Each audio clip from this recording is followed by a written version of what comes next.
And welcome to the first installment of Senseless Predictions, the show where we senselessly predict various leagues from various sports around the world.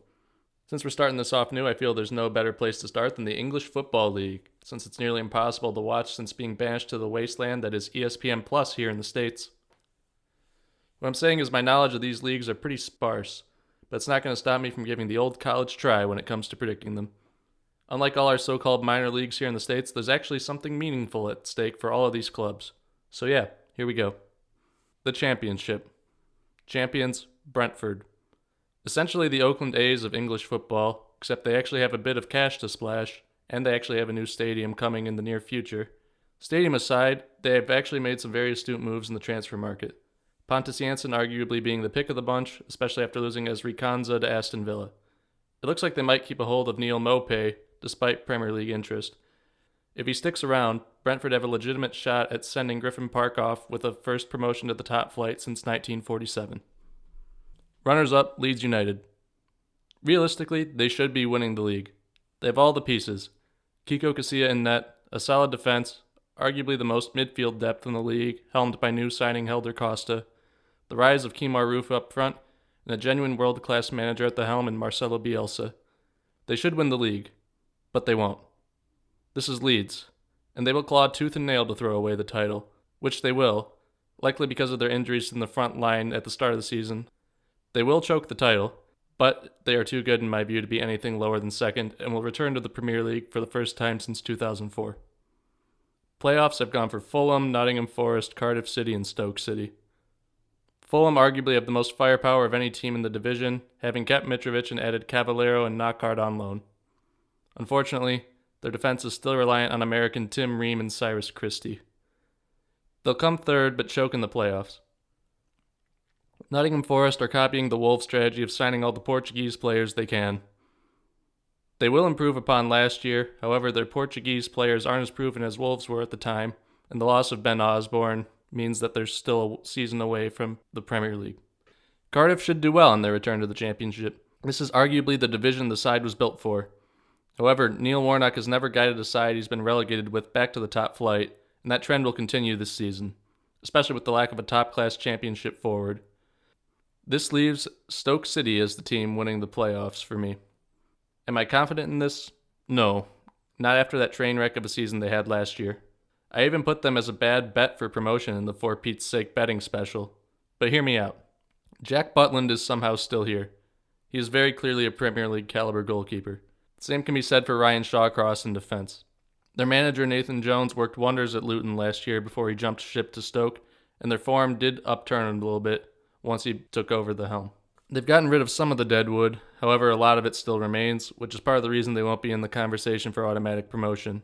However, over the last 10 seasons, 11 out of the 30 available promotion spots have been filled by clubs that finished 11th or lower in the Championship the previous season, including Norwich and Southampton, who went back-to-back in 10-11 and 11-12.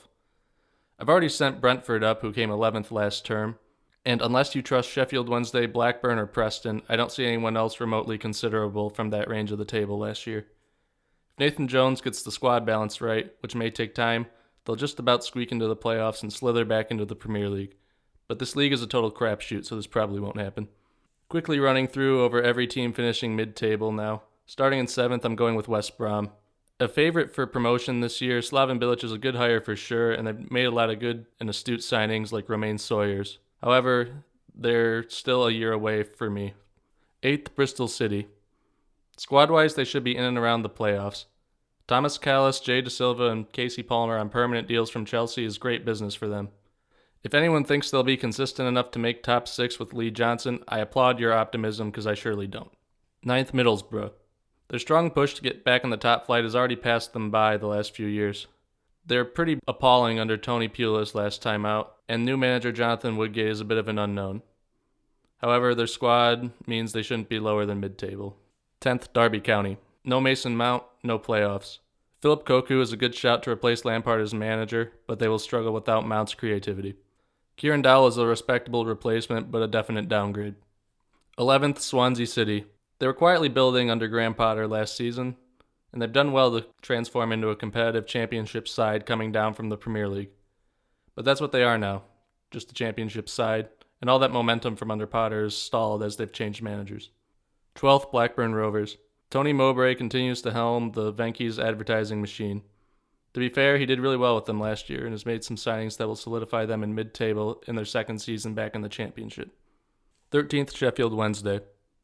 Say what you will about Steve Bruce, but he definitely had things going in the right direction for Wednesday. However, he's left to fight relegation and be hailed as not Rafa Benitez with Newcastle, and Wednesday will stay mid-table. 14th, Huddersfield Town. So far in 2019, they have 5 points. They somehow beat Wolves and managed to do the double over them last season, and drew with Man United and Southampton. They also had that horrendous Paddy Power gaffe of a kit release.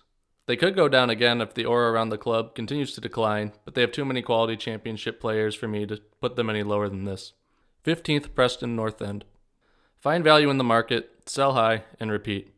Callum Robinson is the casualty this time. This sort of transfer policy is great for Preston's sustainability, but won't lead them to the Premier League anytime soon. 16th, Reading. Matt Miazga, Matt Miazga, Matt Miazga, Matt Miazga, Matt Miazga, Matt Miazga, Matt Miazga. 17th, Luton Town. To think Luton were non-league 5 years ago, they've really truly been to hell and back. Sure, their manager was poached in the middle of last season and they lost promising youngsters Jack Stacey and James Justin, but they should have enough in the squad to be comfortably clear of relegation. 18th, Queen's Park Rangers. Losing Luke Freeman hurts, but they've done well enough in the transfer market to survive. 19th, Hull City. As of now, they still have Kamil Grosicki. Should he stay, they'll probably be higher than 19th. Should he go, they'll be in the thick of the relegation scrap, so I'm hedging my bets here. 20th, Birmingham City. No Jota, no manager, no damn idea what this club is trying to do.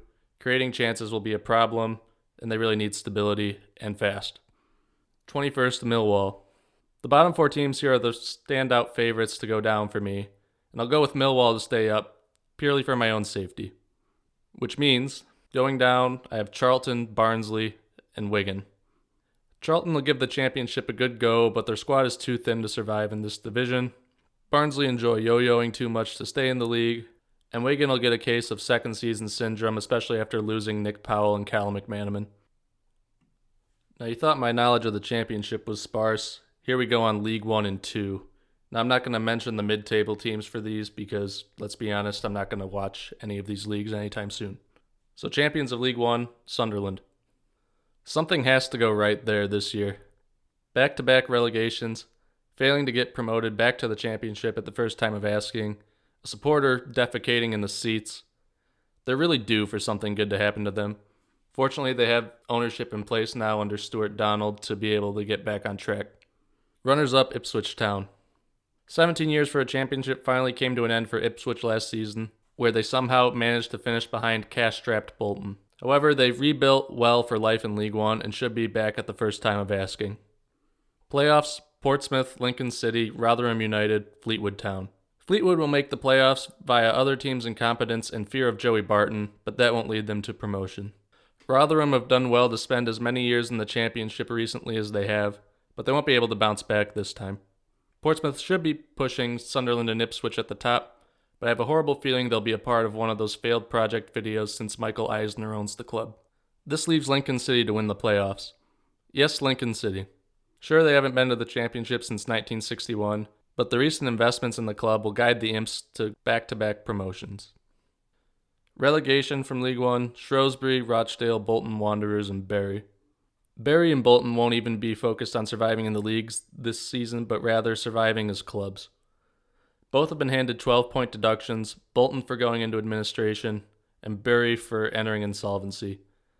Neither situation looks promising, with Bury already having a game suspended, and Bolton likely putting out a squad of kids in their first game. It's bleak, but at least for Bolton there's a possible takeover on the horizon. Bury unfortunately seem further away from potential good news at this point. One can only hope both clubs can exist this time next year. The other 2 relegation spots likely have less bleak implications than the ones for these 2. I've gone with Shrewsbury since they peaked 2 seasons ago when they almost got into the championship, but they've really slid down the table since. And Rochdale will make 3 out of the 4 sides Manchester-based that go down. League 2. To further dampen the blow of potentially losing Bolton and Bury, 2 controversial clubs will take their place in League 1 next season. Salford City will simply outspend everyone and easily achieve back-to-back promotions as champions. And if I'm being honest, they will probably be a Premier League side within the decade. Forest Green Rovers will go up as runners-up, and vegans everywhere will rejoice. Sad. However, not all is wrong in the world of League Two, as more traditional Football League side Mansfield Town will claim the final automatic promotion spot, and former Premier League side Bradford City will return to League One in the playoffs, beating out Exeter City, Scunthorpe United, and Plymouth Argyle. The all-condemning relegation from the Football League will have 4 strong candidates this year. Macclesfield Town will be a common pick here, but they did show improvement once Sol Campbell came in and managed to keep them up last year. I think they'll just about squeak survival again. For me, this leaves Crawley Town, Grimsby Town, and Morecambe to fight it out for the last spot in League Two. I've gone with Grimsby to survive, using the powers of Sacha Baron Cohen and the guy from Man vs. Food to do so. Sorry, Crawley and Morecambe. As a bonus, I've gone for Chesterfield and Fylde to gain promotion to the Football League, as I think there will be a greater transition period at Notts County than the bookies seem to think.